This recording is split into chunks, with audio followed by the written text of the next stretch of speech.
16 14 தொகுதி தோத்துருக்காங்க. 14 தொகுதி. அப்ப திமுகக்கு இந்த கூட்டணி கட்சி இல்லன்னு நினைச்சுக்கோங்க.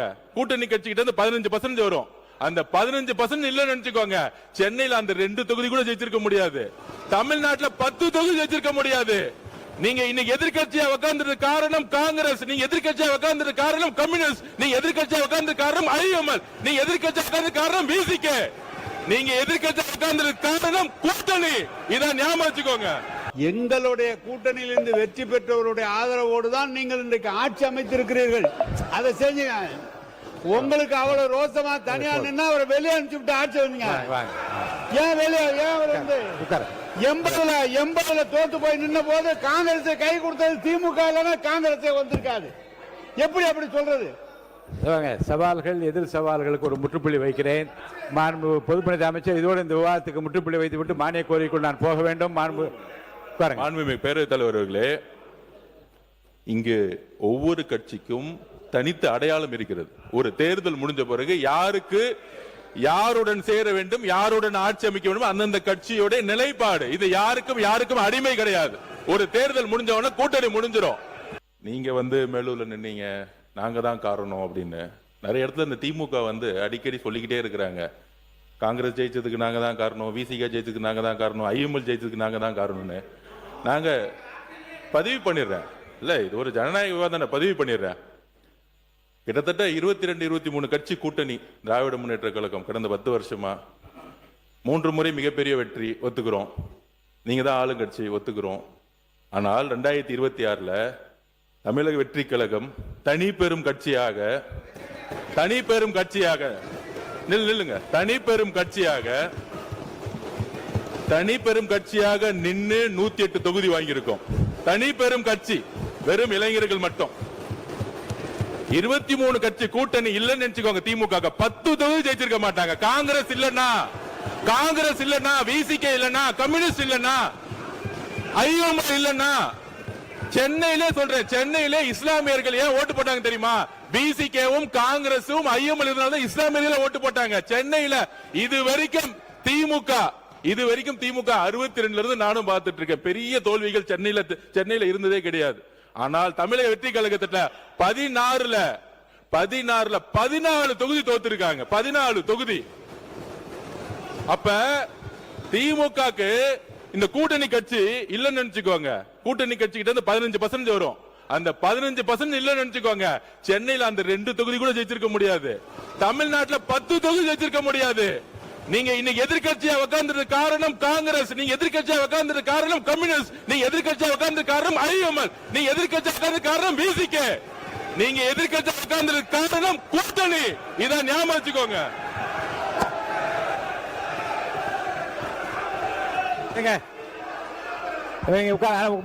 உட்காருங்க போதும். ஒரே ஒரு நிமிஷம். எங்களை மாதிரி திமுக தனியா நின்று ஒரு தேர்தல் 50 சொல்லுங்க பாப்போம். 50 சொல்லுங்க பாப்போம்.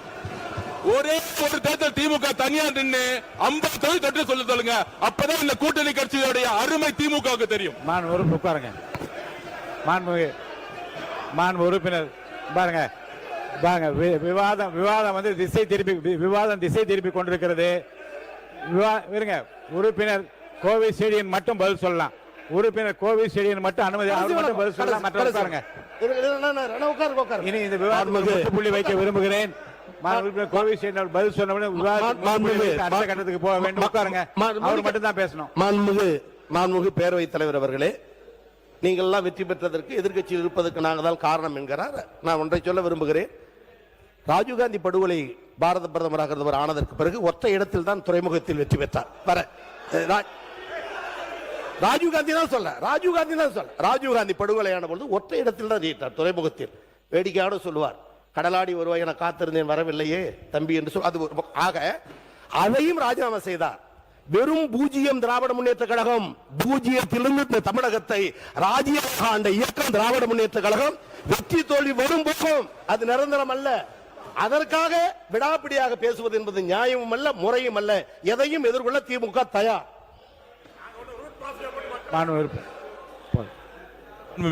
ஒரே ஒரு நிமிஷம். இவரும் கேட்டு அப்புறம் நீங்க சொல்லிடலாம். நீங்க சொல்லுங்க. மாண்பு உறுப்பினர் நேரு அவர்கள் அவர் கேட்டப்பறம் சேர்த்தே சொல்லிடுங்க பதில். மாண்புமிகு பேரவைத் தலைவர் அவர்களே, கூட்டணியில் இருந்து வெற்றி பெற்றோம் என்று அது நாங்கள் ஒத்துக்கொள்கிறோம், அதெல்லாம் ஒன்றுமில்லை. எங்களுடைய கூட்டணியில் இருந்து வெற்றி பெற்றவருடைய ஆதரவோடு தான் நீங்கள் இன்றைக்கு ஆட்சி அமைத்திருக்கிறீர்கள். அதை செஞ்சீங்க. உங்களுக்கு அவ்வளவு ரோசமா தனியா நின்னா அவரை வெளியே அனுப்பிச்சுட்டு ஆட்சி வந்தீங்க. ஏன் வெளியே வந்து 80ல தோத்து போய் நின்ன போது காங்கிரஸை கை கொடுத்தது திமுக இல்லைன்னா காங்கிரஸே வந்திருக்காது. எப்படி அப்படி சொல்றது? சவால்கள் எதிர் சவால்களுக்கு ஒரு முற்றுப்புள்ளி வைக்கிறேன். மாண்பு பொதுப்பணித்துறை அமைச்சர், இதோடு இந்த விவாதத்துக்கு முற்றுப்புள்ளி வைத்து விட்டு மானிய கோரிக்கைக்குள் நான் போக வேண்டும். மாண்புமிகு பேரவைத் தலைவர் அவர்களே, இங்கு ஒவ்வொரு கட்சிக்கும் தனித்த அடையாளம் இருக்கிறது. ஒரு தேர்தல் முடிஞ்ச பிறகு யாருக்கு யாருடன் சேர வேண்டும், யாருடன் ஆட்சி அமைக்க வேண்டும், அந்தந்த கட்சியோட நிலைப்பாடு. இது யாருக்கும் அடிமை கிடையாது. ஒரு தேர்தல் முடிஞ்சவன கூட்டணி முடிஞ்சிடும். நம்பர் 1. நம்பர் 2 சொல்றது, அண்ணன் மூத்த உறுப்பினர் சொன்னாரு, நாங்கள் யாருடைய தோல்விகளையும் நாங்க எதையுமே தவறா பேசல. நாங்க சொல்ல வருதுன்னா, திமுக இவர்களால தான் கூட்டணி கட்சி வெற்றி பெறுதுன்னு ஒரு ஆதிக்க மனப்பான்மை இருக்கு பாத்தீங்களா? அந்த ஆதிக்க மனப்பான்மை தான் நாங்க கொஸ்டின் கேட்கிறோம். அந்த ஆதிக்க மனப்பான்மை தவிர எல்லாரும் சேர்ந்துதான் ஒரு வெற்றியை உருவாக்கி இருக்காங்க. அதை பதிவு பண்றோம். எல்லா கட்சிகளும் சேர்ந்து ஒரு கூட்டணி உருவாக்கிய பொழுது அந்த வெற்றிக்கான காரணம் எல்லா கட்சிகளும் சமமா சொல்லணும்.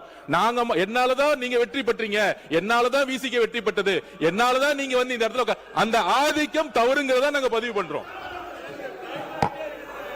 உறுப்பினருக்கு முற்றுப்புள்ளி வைக்கிறேன். வெற்றியும் தோல்வி மக்களாலே வந்தது, ஏற்றுக்கொள்வோம். மாண்புமிகு உறுப்பினர் தலவாய் சுந்தர் ஒரு கேள்வி கேட்கிறேன், கிளாரிபிகேஷன். உறுப்பினர் தலவாய் சுந்தர் வாங்க. என்ன என்ன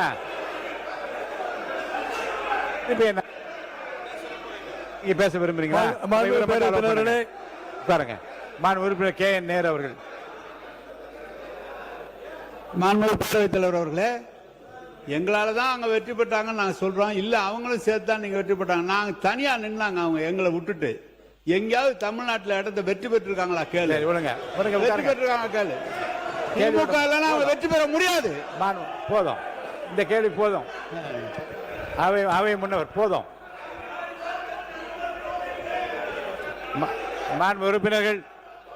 உறுப்பினர்கள் இது போதும் என்று நினைக்கிறேன். அவை முன்னவர் மாண்பு பேரவைத் தலைவர் அவர்கள், அவை முன்னவர் விவாதம் மானிய கோரியை விட்டு பேச வேண்டிய நேரத்தை மாறி மாறி அரசியல் பேசிக் கொண்டிருக்கிறோம். நான் பேசுறேன். அதனாலதான் இல்ல. ஆகவே நான் ஒன்றை சொல்ல விரும்புகிறேன். 97 பேர் வச்சுட்டு ஒரு ஆட்சி அவங்களுடைய சப்போர்ட் நீங்க பண்ணிட்டு அவங்களுக்கு ஏதாவது ஹெல்ப் பண்ணீங்களா? 2006 அந்த கட்சியை உங்களோட இருந்து இணைந்து அவர் சப்போர்ட் செய்தார்களே, அவர்களுக்காக அமைச்சரவை இடம் பெற்றிருக்கிறது, இன்றைக்கு கொடுக்கப்பட்டிருக்கிற அதை நீங்க கொடுத்தீங்களா? முதல்ல திமுக தனியா நின்று ஜெயிச்சிருக்கா? இல்ல திமுக தனியா நின்று ஜெயிச்சிருக்கா? ஒரு தேர்தலையாவது திமுக தனித்து நின்று வெற்றி பெற்றிருக்கிறதா சொல்லுங்க. அப்புறம் வேணா நாங்க மாண்பு உறுப்பினர் கே நேரு அவர்கள் இந்த பதில்.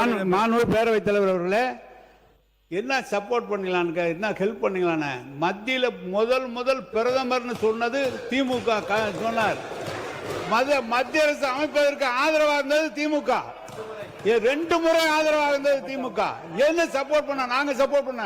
இவங்க மட்டும் 26 பேர் சார் சொல்றேன், நான் சொல்லிடுறேன். 26 பேர் இல்ல, பாமகவை சேர்ந்த 21 பேர், 22 பேர் அன்னைக்கு இருந்தாங்க.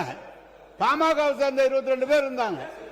எனவே இவங்க ஆதரவு மட்டுமல்ல, பாமக ஆதரவு எங்களுக்கு இருந்தது. எங்களுடைய ஆதரவுல மத்திய அரசு அமைச்சிட்டு இவங்க எங்களுக்கு ஹெல்ப் பண்ணாங்களான்னு கேட்கிறார். ரொம்ப நீங்க உறுப்பினர் கே பி அன்பழகன் விவாதத்தை தொடங்கலாம். உறுப்பினர் கே பி அன்பழகன் விவாதத்தை தொடங்கலாம். இல்ல I mean, I don't allow anyone to speak now. Only KP Anbazhagan. மாண்புமிகு பேரவைத் தலைவர் அவர்களே, அவை முன்னவர் பேசிருங்க. போதும். இதோட கடைசியை இறுதியா முடிச்சுக்கலாம். பேசுங்க. மாண்பு பேரவைத் தலைவர் அவர்களே, மாண்பு முன்னாள் அமைச்சர் அவர்கள் பேசுகிற போது 11 அமைச்சர் வாங்கிட்டு தான் நீங்க இதை பண்ணீங்க. நல்லா தெரியும். நாடு 11 அமைச்சர் அங்கே இடம்பெற்றீர்கள், அது மறந்து விடக்கூடாது. இந்த டாபிக் மாண்பு உறுப்பினர் தாரகை பட் நீங்க ஒரு நிமிஷம் மட்டும் சொல்லி முடிங்க. வாங்க பேசுங்க. என்ன சொல்ல வரீங்க சொல்லுங்க. மாண்புமிகு பேரவைத் தலைவர் அவர்களே, அவங்க இன்னைக்கு ஆட்சியை பற்றி எல்லாம் பேசிட்டு இருக்காங்க. ஆமா. இன்னைக்கு அவங்க சொல்லாங்க தனியா நிக்க முடியுமான்னு. எங்களுடைய பாரத் ஜோடோ யாத்திரை நடந்ததுனால தான் உங்களுக்கு இவ்வளவு எம்பிஸ் மேல கிடைச்சதுங்கிறத மறந்து விடக் கூடாது. Okay, அன்றைக்கு உண்மைதான். இன்னைக்கு அன்னைக்கு எங்களுடைய கூட்டணியால தான் உங்களுக்கு எம்பிஸ் கிடைச்சு இவ்வளவு எம்எல்ஏஸ் கிடைச்சு என்பதை மறப்பதற்கு இல்லை. அதே போல நாங்கள் உங்களுக்கு மத்தியில் ஆளுகின்ற பொழுது எங்களுடைய ஆட்சி காங்கிரஸ் ஆட்சி உங்களுக்கான பிரதித்துவத்தை தந்து உங்களுக்கான அமைச்சர்களை தந்தது எங்களுடைய ஆட்சி. 22 வருடங்கள் நாங்கள் கூட பயணித்தோம், இல்லை என்று சொல்லவில்லை. 22 வருடங்கள் உங்களுக்காக நாங்கள் பயணித்தோம். இன்றைக்கு எங்களுக்கான ஒரு இன்றைக்கு எங்களுக்கான ஒரு ஆட்சி வரும்பொழுது நாங்கள் அவர்களுக்கு சப்போர்ட் செய்து கொண்டிருக்கிறதை மறந்துவிடக் கூடாது. நாங்கள் ஒன்றும் உறுப்பினர் கேபி அன்பழகன் மட்டும் பேசுங்க. உட்காருங்க. உறுப்பினர் கேபி அன்பழகன் நீங்க பேச தொடங்கலாம். உட்காருங்க. இல்ல மத்தவங்க உட்காருங்க. பாருங்க, நீண்ட விளக்கமும் மாண்பு உறுப்பினர் கேபி அன்பழகன் மத்தவங்க உட்கார் போதும். அல்ல இரு தரப்பும் உங்களுடைய கருத்துக்களை எல்லாம் நீங்க சொல்லிவிட்டீர்கள். உட்காருங்க. அவங்களுக்கு மேட்டத்துக்கா உறுப்பினர் அவங்களுக்கா? சரி உட்காருங்க. எல்லாம் உட்காருங்க. இல்ல உருங்க. உட்காருங்க. மாண்புமிகு பேரவைத் தலைவர் அவர்களே, சட்டமன்ற காங்கிரஸ் கட்சி தலைவர் அவங்க மாண்பு உறுப்பினருக்கு வாய்ப்பளித்த ஒரே நிமிஷம் மட்டும் பதில் சொல்லிட்டு மாண்பு உறுப்பினர் அன்பழகன் மட்டும் தான் பேசுவார். உட்காருங்க. சொல்லுங்க. தலைவர்களே, அவங்க தமிழ்நாட்டில் மட்டும் யாத்திரை போகல, இந்தியா பூரா யாத்திரை போனாங்க. இந்தியா பூரா போது 40 இடம், தமிழ்நாட்டில் மட்டும் 10 இடம் உங்களுக்கு கொடுத்துருக்கோம், ஜெயிக்க வச்சிருக்கோம். போதும். நீங்க போதும். தமிழ்நாட்டில் மட்டும் நீங்க பெற்றது கூட ஊரு பூரா 2 இடம் பெற்ற கூட 10 இடம் கொடுத்தது காங்கிரஸுக்கு. நாங்க அதை பார்த்து மாண்பு கேபி அன்பழகன் பேசலாம். நீங்க இனி யாரையும் அனுமதிக்க முடியாது. மாண்பு கேபி அன்பழகன் மானிய கோரிக்கை மீது நீங்க பேசலாம். பேரவைத் தலைவர் அவர்களே, உட்காருங்க. அப்புறம்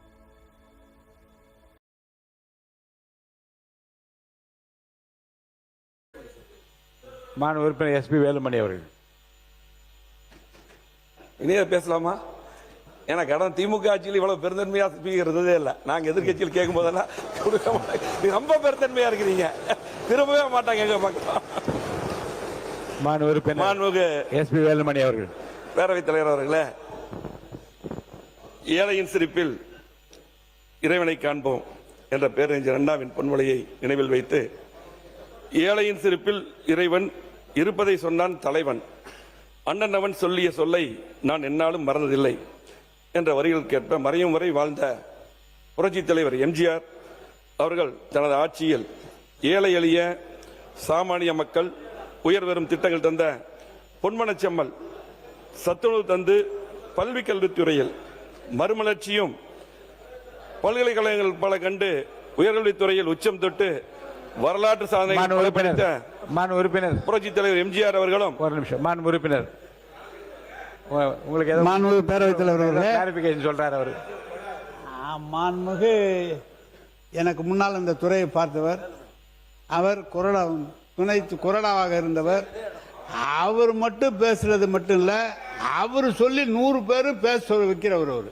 அவர் சொல்றாரு திமுக ஆட்சியில் பேச விடல அப்படின்னா அது என்ன நியாயம்? அது என்ன உண்மை? நீங்க எவ்வளவு தடவை எந்திரிச்சு பேசுறீங்க? யார் பேருக்கு எவ்வளவு பேருக்கு வாங்கினீங்க? இப்ப சொல்றாருல, யாராவது எந்திரிச்சு உறுப்பினர் கொஞ்சம் விடுங்கன்னு சொல்றீங்க, கூடாதுன்னு சொன்னீங்கல்ல. இப்ப நீங்க சொன்னீங்க அவர் ஒரு நாள் சொல்லாம இருந்ததே இல்ல. கொஞ்சம் விடுங்கன்னு சொல்லிட்டே இருப்பார். அவரு சொல்ற அவ்வளவு எங்களை சொல்லக்கூடாது இல்ல. மாண்பு உறுப்பினர் எஸ்பி வேலுமணி அவர்கள்.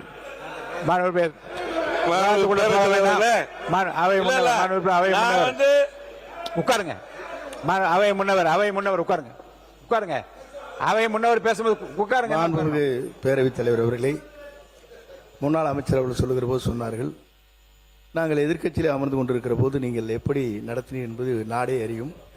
பேரவைத் தலைவர் அவர்கள் எப்படி கட்டளையிடுவார், பேரவைத் தலைவர் உட்கார் அப்படின்றவர். தப்புன்னு இல்லை, நான் கேட்கறது இல்லைன்ட்டு. பொதுவாக பேரவைத் தலைவர் அது போன்றதான் நடவடிக்கை மேற்கொண்டாரே தவிர வேறொன்றும் இல்லை. மாண்பு எஸ்பி வேலுமணி அவர்கள் நீங்க பேசுங்க. பேரவைத் தலைவர் அவர்களே, அண்ணா நேரு பேசினாரு, மனசாட்சியோட பேசணும்.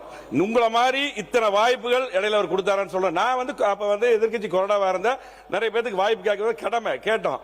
ஆனால் பாத்தீங்கன்னா அவர் இப்படி திரும்ப கூட மாட்டார், இப்படியே நேராக இருப்பார். எதிர்கட்சி பக்கம் திரும்ப நிறைய பக்கம் டைம்ல சில டைம்ல கொடுத்திருக்கலாம்.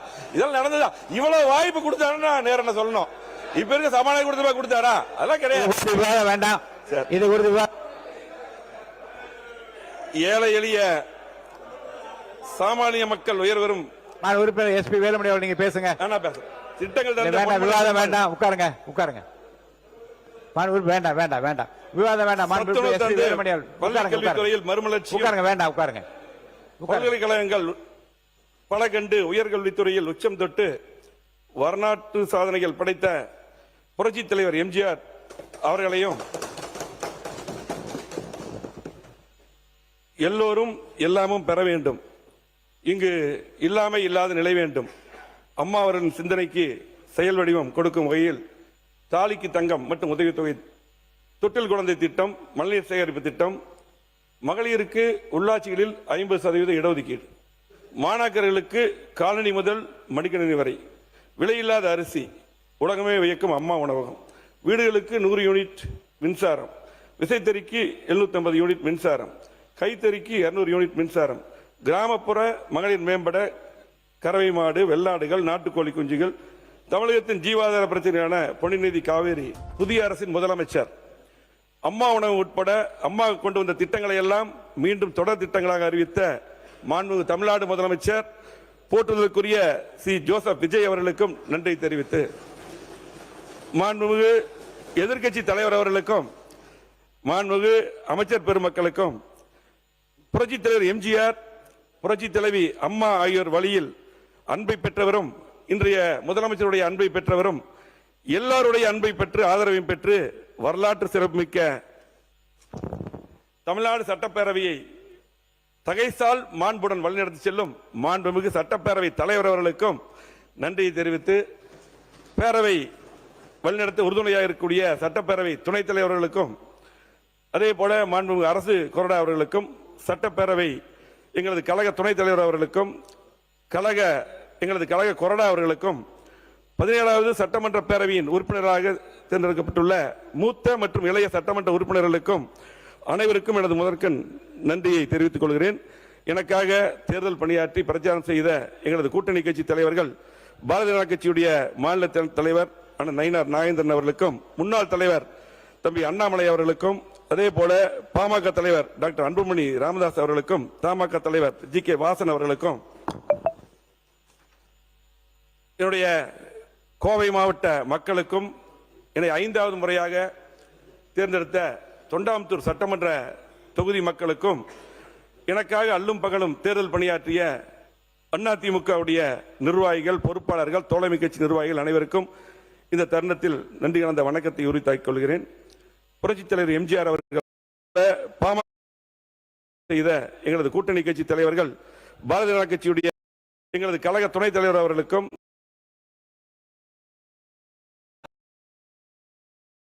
தன்மையா இருக்கிறீங்க, திரும்பவே மாட்டாங்க எங்க பக்கம். மாண்பு உறுப்பினர் எஸ்பி வேலுமணி அவர்கள்.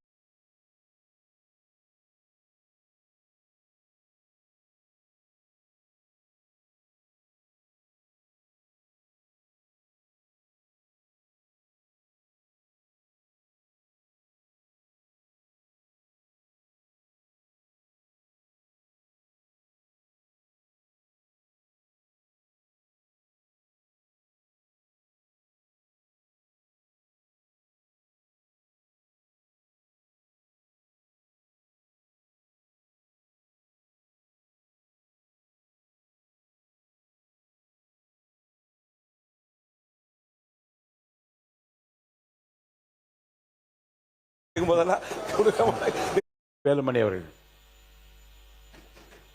இனியே பேசலாமா?